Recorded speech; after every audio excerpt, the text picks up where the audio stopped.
Hello, welcome to Unicorn Princess Tarot.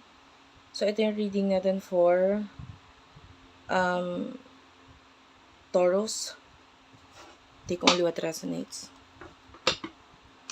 Para sa gusto ko personal reading, Jim Tarot Reader, yung friend ko yan guys. Open siya sa personal reading.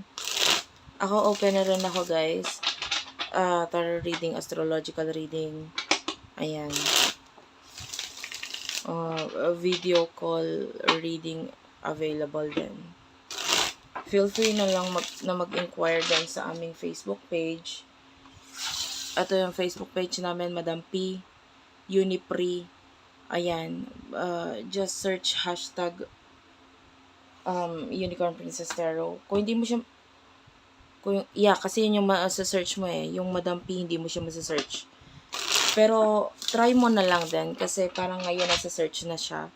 Madam space P, tapos space, lagyan mo na lang ulit ng space sa dulo. Yan, bago mo siya i-search, lalabas na yung mga Facebook page namin. What do we have here for the sign of Taurus? Check your sun, moon, rising, Venus, Jupiter. Taurus. Sign. Love reading to guys. Pwede ka makarelate, pwedeng hindi. Pag hindi ka nakarelate, huwag pilitin. Kung makarelate ka, pwedeng hindi 100%. At pwedeng magkapalit-palit ang roles. Depende sa nangyayari sa'yo. Kahit sinasabi kong ikaw, pwedeng person mo yon kung alam mo or nakukuha mong energy ng person mo yon. Kunin ko na rin yung sa side ng person mo. Meron din pala ako guys na email. If you want, nasa email mag-inquire. virgofilipines@gmail.com. Tapos meron din kaming TikTok. Unipri, Unipri yung TikTok shop. UNIPRI. Unicorn Princess Tarot, yan yung pinaka-TikTok. Okay. Let's start your reading. Pa-comment ako dyan guys sa baba, kahit po heart-heart lang, smileys. Taurus. Iba sa inyo pwede nakapag-decision ka na eh. Nakapag-decision ka na parang, ayoko na. Parang gano'n. Kasi parang hindi ka na sigurado dito sa person na to. No? Pwedeng either ikaw yung may options, other options, or siya ito na may other options. So parang sa isip-isip mo pa nakapag-decide ka na ayaw mo na dito sa taong to. Or maybe you feel like you're not welcome.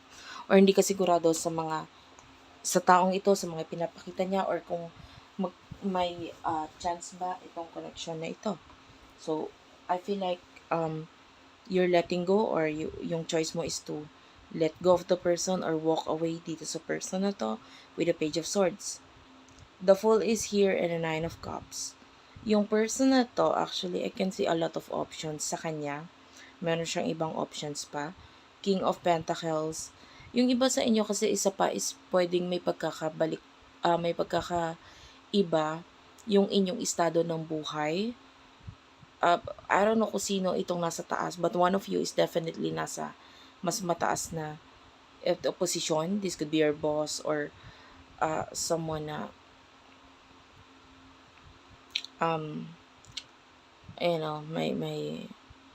may masasabi sa buhay. Pwedeng ganun. But, roles can be magkabaliktad. So, bahala ka nang ilagay ang sarili mo sa sitwasyon. Pwede nakakakita ko ng daga. Daga na parang, I don't know, if bago ka manood sa akin, nanood ka ng mga video na may kinalaman sa daga, or maybe cartoons, kahit cartoons or totoong daga mismo. This could be your reading. Emotion niyo sa isa't isa.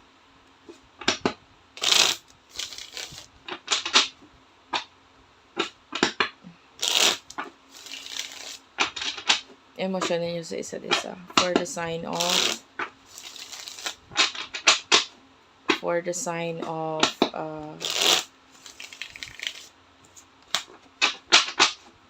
Taurus.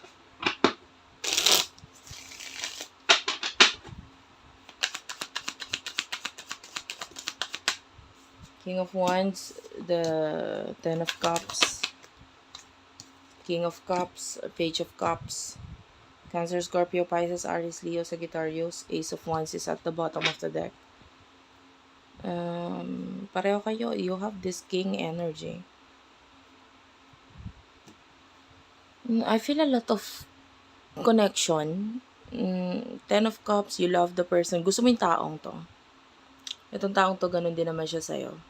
With the Page of Cups, nakakaramdam ako na gusto ka niya. King of Cups, mahal ka niya. And this person is passionate. There's a lot of passion. Alam mo yung sexually attracted sa itong taong to. King of Wands and the Ten of Cups. Ikaw kasi, let's say attracted ka rin dito sa taong to sexually. But you want more. 'Di ba? Parang you want a family with this person. You want na matanggap or magustuhan ka rin ng family niya whatsoever. So, you want more. Medyo mature kind of emotion yung gusto mong mailagay dito sa connection na ito. And then the person na to, I want you, I like you. Ganon, gusto kita. Definitely, both of you like each other. So, kunin natin yung mutual energy dito. The Devil, some of you, pwedeng may mali dito sa connection na to, may humahadlang or I feel like both of you are feeling a lot of intensity dito sa connection na to. Obsession meron din, magnetic connection meron din. The Sun is here, so sa ngayon mas in-enjoy niya na muna kung ano yung mga bagay na meron kayo, but I feel like a lot of emotions talaga. Pwedeng ikaw, hindi ka lang sigurado kung hanggang saan yung hahantungan ng connection ninyong dalawa. Kasi yung iba pwedeng alam mo kung ano yung meron ka, ano yung meron siya. And then pwedeng yung pagdating doon sa part na yun, medyo na nagkakaroon ka ng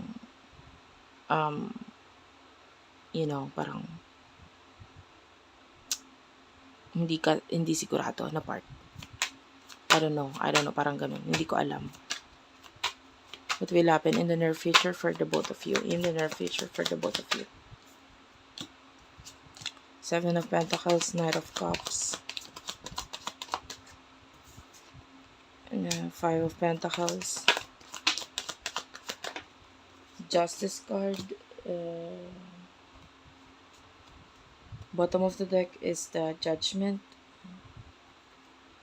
This is Libra energy. You could be dealing with a Libra.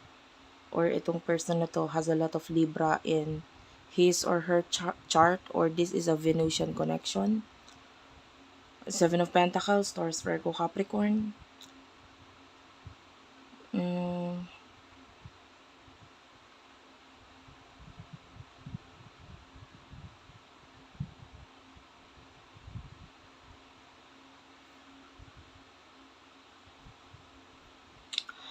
Seven of Pentacles. I feel like both of you will be working hard dito in the near future. Eight of Pentacles, Seven of Pentacles. Pareho kayo. Whatever your problem pagdating sa money, Knight of Cups, nakakita ko ng offer sa'yo. Yeah. Pray. Alam mo yan. Just pray. Hindi mo kailangan isipin yung mga bagay na wala ka. Eventually, may dadating din para sa'yo. Opportunity and help. And this is what you are praying for. If you are praying. Kaya nga, I am telling you to pray. Connect yourself to the Lord. Kasi siya yung higit na nakakita ng sitwasyon mo. Minsan may times na hindi mo maintindihan yung sarili mo, yung sitwasyon mo. Pero si Lord, naiintindihan niya kung ano yung nangyayari sa'yo, nakikita niya. And then all you have to do is to pray. And then of course, yung mga dadating, sagot sa kahilingan mo, sa prayer mo, is feel free to accept this. Kasi si Lord hindi naman yan sasagot through words, but rather, may mga dadalhin siya sa buhay mo. Mga tao na dadalhin sa buhay mo para iyon yung kasagutan sa mga hiling mo. Okay? So, I can see an offer, help from someone. The Judgment, this is showing to me as bottom of the deck. Connect with your spirit guides, your angel guides, and of course, if you pray, connect yourself to to our Lord, no? And the Hermit is here. Open your self. Huwag kang hermit mode. Huwag mo itago ang sarili mo sa kadiliman. Just open yourself to the Lord. Be open. And sabihin mo sa Kanya kung nararamdaman mo.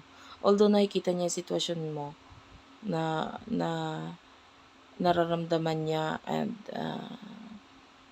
alam niya kung ano yung kailangan mo, mas masarap pa rin yung hihingiin mo yun sa kanya, no? And then, say thank you, of course, sa mga bagay na binibigay na sa'yo. The Justice card is here. This is your person. Four of Swords. I can see legal matter na haharapin itong taong to. And I feel like with the Four of Swords, yung person na to medyo pumapabor sa kanya. Kahit wala siyang gawin, this person is guided. Okay? May kanya-kanya kayong suliranin in the near future, sa totoo lang. Wala akong nakikitang may kinalaman sa connection ninyo. So, mag-focus muna kayo doon. Okay? Whatever these things na nawala sa'yo, move on. There's another thing na darating sa buhay mo, pero be open. Thank you for watching, guys. I love you all, and bye-bye.